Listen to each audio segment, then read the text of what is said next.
Dear students, we are discussing the ultraviolet and visible spectroscopy.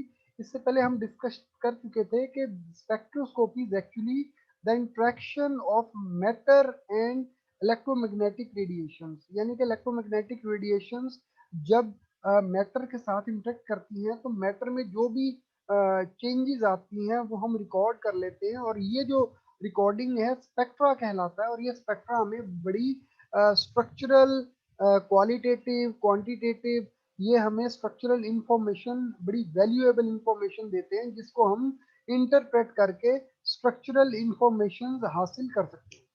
अगर हम बात करें यूवी विजिबल स्पेक्ट्रोस्कोपी की, तो between 400 to 800 nanometer that is the visible region, and from 10 to 400 nanometer that is ultra violet reason.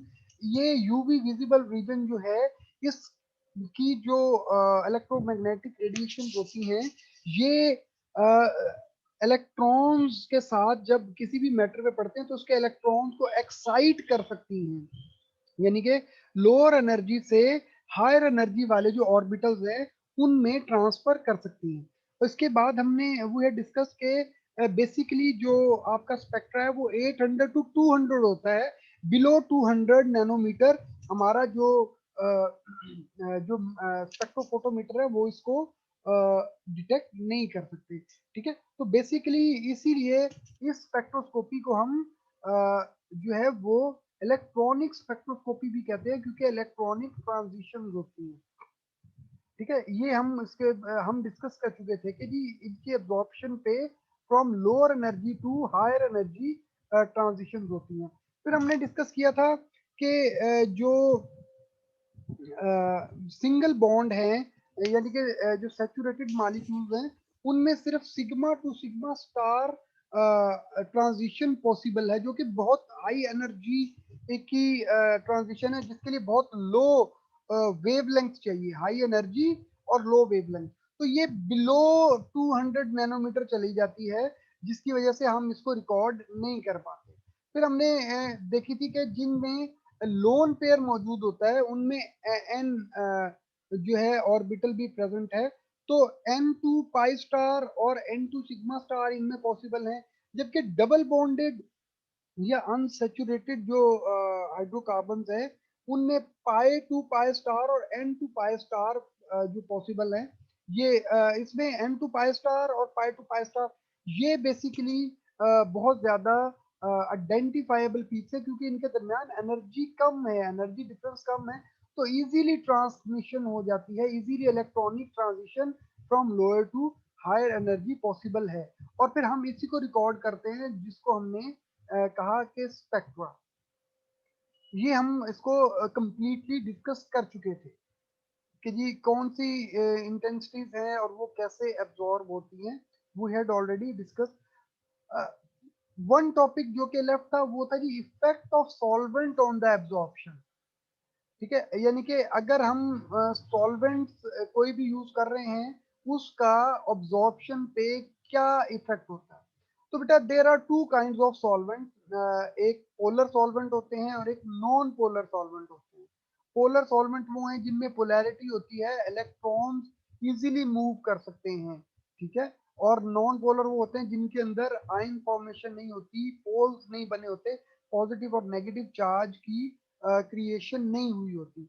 तो बेटा अगर कोई ऐसा सॉल्वेंट यूज किया जाए, I am giving you the basic concept for this, कि अगर कोई भी हम ऐसा सॉल्वेंट यूज करें जो पोलर है, तो वो जो हायर जो पोलर जो ट्रांजिशन है वो उसको सपोर्ट करेगा, यानी कि जहाँ पे पोलैरिटी प्रोड्यूस हो रही होगी वो उसको सपोर्ट करेगा। मसलन the position and intensity of an absorption band may be slightly different in different solvents.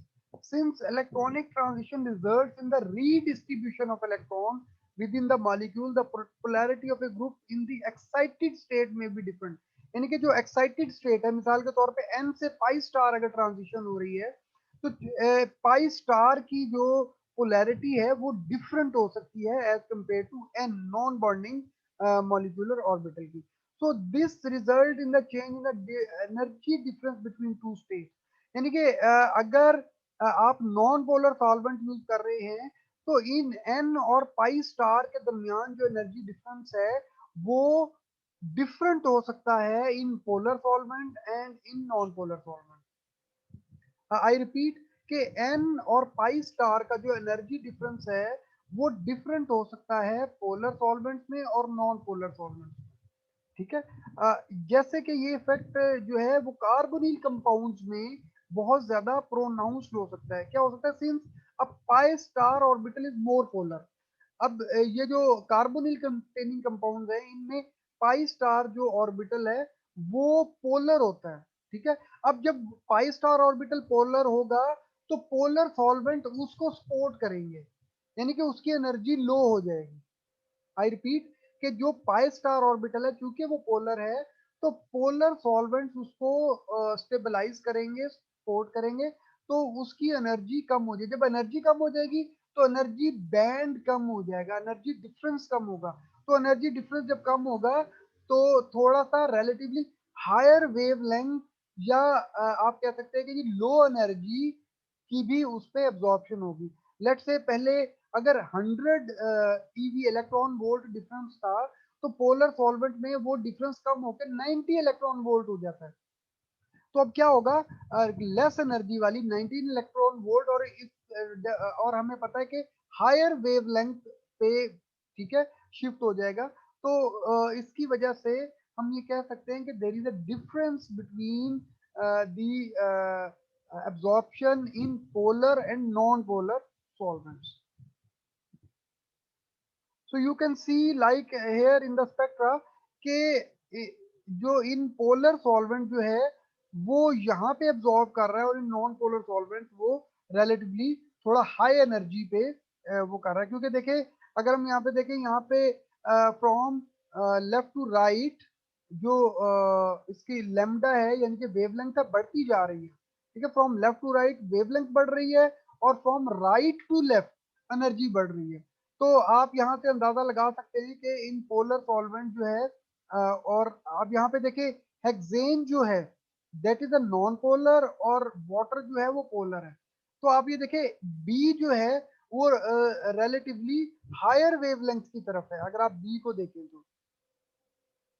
ठीक है, रिलेटिवली हायर वेवलेंथ पे है तो हम कह सकते हैं क्योंकि ये पोलर सॉल्वेंट्स में है।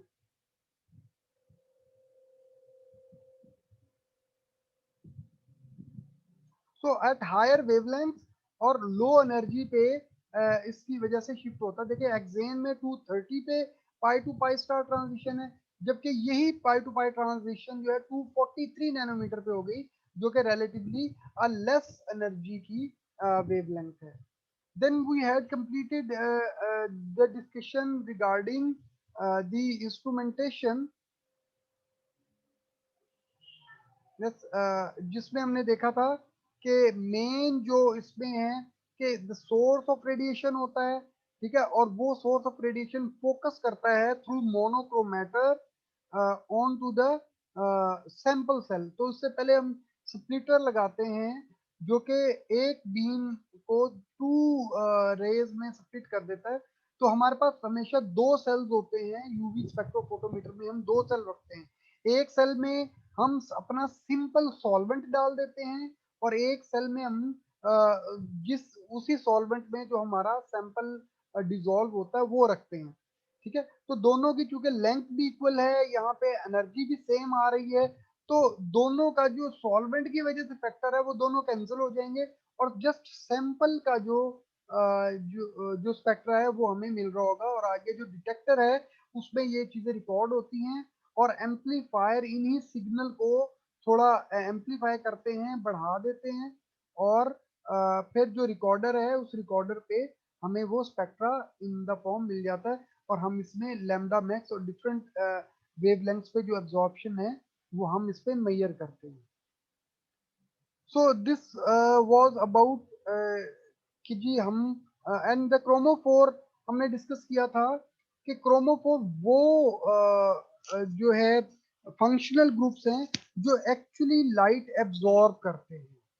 सो दिस इज ऑल के हमने क्या जो है वो अब तक रीड कर लिया हुआ था, हमने पढ़ लिया हुआ था, ठीक है। और ये डिफरेंट वेवलेंथ्स लैम्डा मैक्स हैं डिफरेंट फंक्शनल ग्रुप्स के।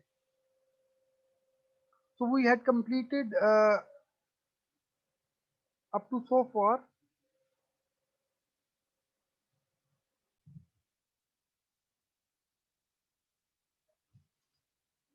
we have discussed के वो फंक्शनल ग्रुप्स जो कि एब्जॉर्ब करते हैं लाइट को यूवी विजिबल रीजन में, उन्हें हम क्रोमोफोर्स कहते हैं, ठीक है। और the wavelength of maximum absorption of the compound depends not only on the nature of chromophore present, यानी कि जो एब्जॉर्प्शन है ये सिर्फ क्रोमोफोर की नेचर पे ही डिपेंड नहीं कर रहा होता, but also the environment of chromophore. मिसाल के तौर पे कार्बोनिल ग्रुप है, ये क्रोमोफोर है, वो क्या करता है यूवी विजिबल रीजन में एब्जॉर्ब करता है। लेकिन कुछ फंक्शनल ग्रुप जो कार्बोनिल ग्रुप पे लगे हो सकते हैं, मिसाल के तौर पे ये OH है, हाइड्रोक्सिल ग्रुप है, NH2 है, SH है, या हेलोजिन्स है। अब ये जो फंक्शनल ग्रुप है ये क्रोमोफोर नहीं है, ये यानी कि खुद एब्जॉर्ब नहीं करते, I they do not show absorption above 200 nanometer, but when attached to a chromophore, they can cause the absorption of chromophore to shift to a longer wavelength or a shorter wavelength, ठीक है जी। तो यानी कि जो खुद absorb ना करें, बल्कि दूसरे फंक्शनल ग्रुप की जो एब्जॉर्प्शन है उसको चेंज कर दें, यानी कि लेस एनर्जी पे ले जाएं या ज्यादा एनर्जी पे ले जाएं, लॉन्गर वेवलेंथ या शॉर्टर वेवलेंथ पे ले जाएं, तो उन्हें हम कहते हैं जी ऑक्सोक्रोम। तो द डिफरेंस इज क्रोमोफोर खुद से एब्जॉर्ब करते हैं, जबकि ऑक्सोक्रोम वो होते हैं जो क्रोमोफोर की जो एब्जॉर्प्शन है उसको या शिफ्ट कर देते हैं हायर वेवलेंथ पे या लोअर वेवलेंथ पे भी नॉर्मली। अच्छा, ये ऐसा क्यों करते हैं? ये इसलिए करते हैं, देखें ये हम जो यूवी विजिबल में बात करते हैं वो होती है एब्जॉर्प्शन, इलेक्ट्रॉन्स की absorption from lower to higher जो है ऑर्बिटल्स। लेकिन ये जो OH है, मिसाल के तौर पे, अब ये क्या है, ये इलेक्ट्रॉन विद ड्रॉइंग ग्रुप है। अगर ये कार्बोनिल के साथ लगा होगा तो ये उसके इलेक्ट्रॉन्स को विद ड्रॉ कर लेगा। तो या कुछ ऐसे होते हैं जो कि इलेक्ट्रॉन डोनेटिंग होते हैं। तो चूंकि ये फिर इलेक्ट्रॉन की कंसंट्रेशन को चेंज कर देते हैं उन फंक्शनल ग्रुप में, दैट्स वाई जो उनकी अब्जॉर्प्शन रेंज है वो भी थोड़ी सी चेंज हो जाती है। All the auxochromic groups contain non-bonding electron which they share with the chromophore, यानी कि वो अपने इलेक्ट्रॉन्स को शेयर कर सकते हैं to extend conjugation, और conjugation को extend करते हैं। In this way they become a part of new extended chromophore. For example, the conjugation of ethylenic double bond with the non-bonding electrons of oxygen in methyl vinyl ester, यानी कि अब यहाँ पे ये जो डबल बॉन्ड है, ठीक है, ये इथाइलिनिक इलेक्ट्रॉन्स है, वो इस ऑक्सीजन के साथ, ठीक है, अब ये एक ईथर बन गया क्योंकि यहाँ पे कार्बन सिंगल बॉन्ड ऑक्सीजन और सिंगल बॉन्ड कार्बन है, तो ईथर लीकेज यहाँ पे प्रेजेंट है। तो ये इसकी जो है इसको पाई टू पाई स्टार एब्जॉर्प्शन को 190 नैनोमीटर से जो है ना वो शिफ्ट कर देता है।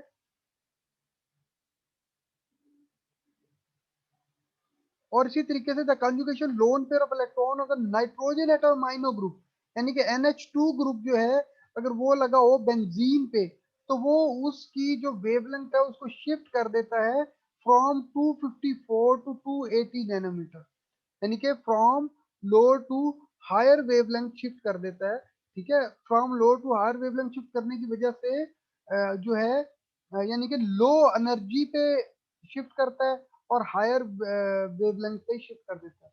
तो ये जो शिफ्ट है दो किस्म की हो सकती है, एक रेड शिफ्ट कहते हैं और एक को हम कहते हैं blue shift. The shift to an absorption maximum यानी कि लॉन्गर वेवलेंथ। अब हम ये देखते हैं कि रेड वेवलेंथ जो है वो सबसे लॉन्गर वेवलेंथ होती है और ब्लू वेवलेंथ जो है वो सबसे शॉर्टर वेवलेंथ होती है यूवी विजिबल स्पेक्ट्रम में, ठीक है। तो अगर वो रेड की तरफ शिफ्ट कर दे, यानी कि लॉन्गर वेवलेंथ की तरफ शिफ्ट कर दे, तो हम इसको बैथोक्रोमिक शिफ्ट कहते हैं। और अगर ये शॉर्टर वेवलेंथ की तरफ शिफ्ट करे तो हम इसे ब्लू शिफ्ट या हिप्सोक्रोमिक इफेक्ट कहते हैं। अगर हम इन टर्म्स ऑफ वेवलेंथ देखें, तो अगर ये लॉन्गर वेवलेंथ की तरफ शिफ्ट करें तो रेड शिफ्ट है, या लोअर एनर्जी की तरफ शिफ्ट करें तो फिर रेड शिफ्ट है। और अगर ये शॉर्टर वेवलेंथ या हायर एनर्जी की तरफ शिफ्ट करें तो फिर हम इनको ब्लू शिफ्ट या हिप्सोक्रोमिक शिफ्ट भी कहते हैं।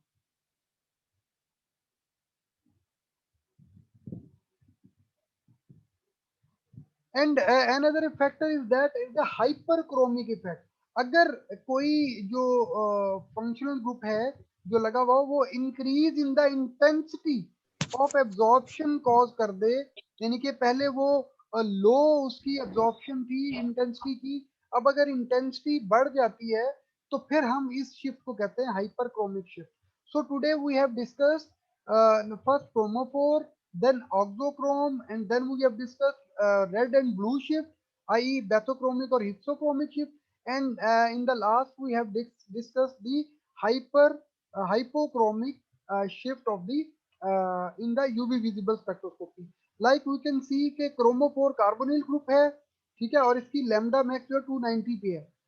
और अगर हाइड्रोक्सिल ग्रुप लगा हो जैसे कि एसिटिक एसिड में, तो ये शिफ्ट कर देता है 208 पे, यानी कि शॉर्टर वेवलेंथ की तरफ शिफ्ट कर दिया। तो अगर शॉर्टर वेवलेंथ पे शिफ्ट किया है तो ये क्या है, ब्लू शिफ्ट है। ठीक है, इसी तरीके से ओ आर ने भी शॉर्टर वेवलेंथ पे शिफ्ट किया है, और NH2 ने भी शॉर्टर वेवलेंथ पे शिफ्ट कर दिया, तो ये ब्लू शिफ्ट हैं as compare to acid hope you have understood this concept well. If you have any question, you can pose